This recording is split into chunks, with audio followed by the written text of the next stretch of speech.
ঘনিষ্ঠ তৃণমূল কাউন্সিলর ঘনিষ্ঠ তাকে কিভাবে জুতো পেটা করা হচ্ছে, চটি পেটা করা হচ্ছে, সেই ছবি আপনাদের দেখাবো।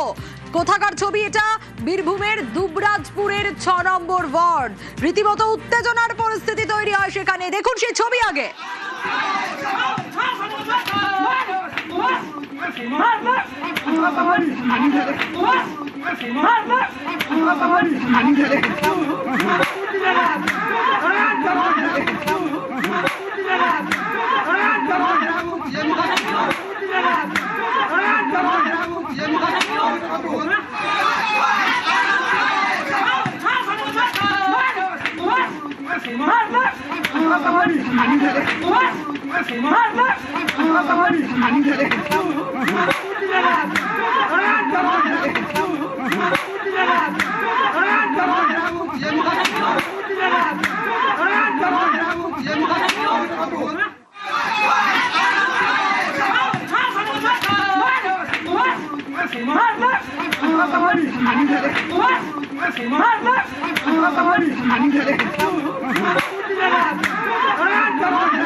তৃণমূল কাউন্সিলর ঘনিষ্ঠকে রীতিমতো চটি পেটা। সুপ্রতিম রয়েছে আমার সঙ্গে। সুপ্রতিম, কাউন্সিলরের বিরুদ্ধেও তো একাধিক অভিযোগ রয়েছে, দুর্নীতির নানা অভিযোগ, কিন্তু এই যে কাউন্সিলর ঘনিষ্ঠকে রীতিমতো জুতো পেটা করা হচ্ছে, কারা করছে, ঠিক কি অভিযোগ এর বিরুদ্ধে?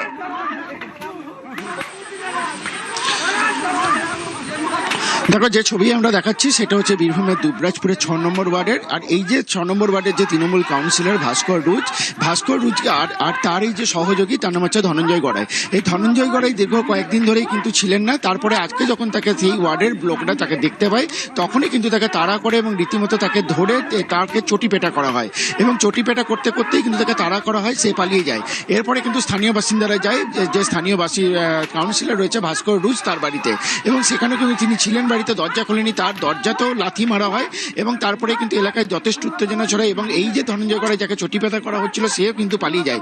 এবং স্থানীয় বাসিন্দারা এরকম তার বাড়িতে হামলা চালাতে যায়, তখনই কিন্তু দুবরাজপুর থানার পুলিশ আসে, কেন্দ্রীয় বাহিনী আসে, তারা এসে ঘটনায় যে উত্তেজনা চলছিল প্রত্যেককে সরিয়ে দেয়।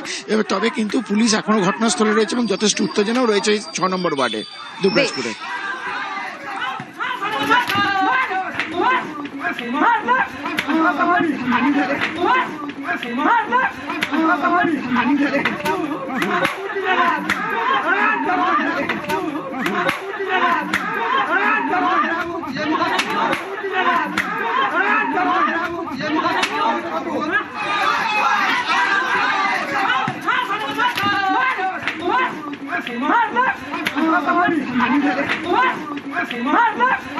ভোটের সময় ধনঞ্জয় গড়াই এবং ভাস্কর রুজ হুমকি দেখিয়েছে, বলেছিল 4 তারিখ পরে তো দেখে নেবো। সেই একটা জনরোষ তৈরি হয়েছে আজকে। এরা ছিল না বাড়িতে, দীর্ঘদিন লুকিয়েছিল, আজকে পেয়েছে, তারই একটা বহিঃপ্রকাশ ঘটেছে। ওদের যারা নেতৃত্ব আছে তারা নিজে নিজে বাড়ি নিয়েছে, গরিব মানুষ, অসহায় মানুষ বাড়ি পায়নি। এই তো অবস্থা, তারই একটা বহিঃপ্রকাশ ঘটেছে। কারণ যতক্ষণ মানুষ সুবিচার না পাবে থানা থেকে এবং পৌরসভা থেকে, ততক্ষণ এই রোষটা থাকবে।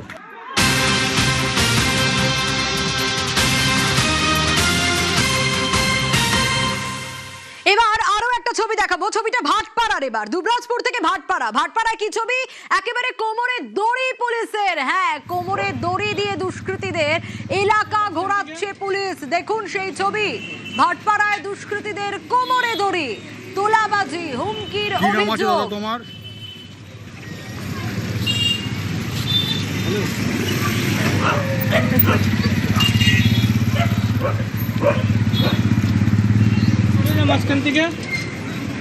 এই দুই দুষ্কৃতীকে গ্রেফতার করা হয়েছে। কারা এরা?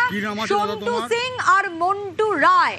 এরা হচ্ছে তৃণমূল নেতার ঘনিষ্ঠ। এলাকাবাসী অন্তত এরকম দাবি করছে। অরুণ রয়েছে আমার সঙ্গে, অরুণের কাছ থেকে জানবো। অরুণ, এরা ঠিক কতটা তৃণমূল নেতা ঘনিষ্ঠ ছিল, এদের কতটা প্রভাব প্রতিপত্তি ছিল? দেখো, তৃণমূল নেতা গোপাল রাউত যিনি রয়েছেন, তার এই ঘনিষ্ঠ ছিল এই মন্টু এবং সন্টু। এরা দুজন, এই দুজন কিন্তু এলাকায় তোলাবাজি, ধমকানো, চমকানো, গরিব মানুষকে এখানে অনেক জুট মিলের শ্রমিক রয়েছে, তাদের কাছ থেকে পয়সা নিয়ে গরিবদের নানাভাবে প্রতারিত করেছে, এই সব অভিযোগ তাদের বিরুদ্ধে ছিল। এই দুজনকে কিন্তু গ্রেপ্তার করা হয়। এই দুজনকে গ্রেপ্তার করার পর আজ কিন্তু তাদের কোমরে দড়ি পরিয়ে এলাকায় ঘোরানো হয়।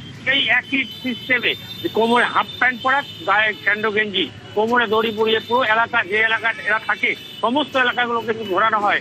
এর ফলে মানুষ, পুলিশের যে কোমরে দড়ি বেঁধে ঘোরানো, এতে কিন্তু মানুষ ঘর থেকে বেরিয়ে আসে। সবাই এই চোর চোর স্লোগান দিয়ে থাকে, পিছনে মানুষ ছুটতে থাকে। এই এলাকায় এরা এত দুষ্কর্ম করেছে, মানুষ কিন্তু এদের চাইছিল এদের শাস্তি, কিন্তু এতদিন ভয়ে এরা কিছু বলতে পারছিল না বা বলছিল না। এই সাহস আসার পর কিন্তু মানুষ বেরিয়ে এসছে এবং এই দুর্নীতিগুলো কিন্তু বাইরে আসছে এবং তারপরে কিন্তু গ্রেপ্তার হচ্ছে। গ্রেপ্তারের পরে তাদের নিয়ে ঘোরানো হচ্ছে। বেশ,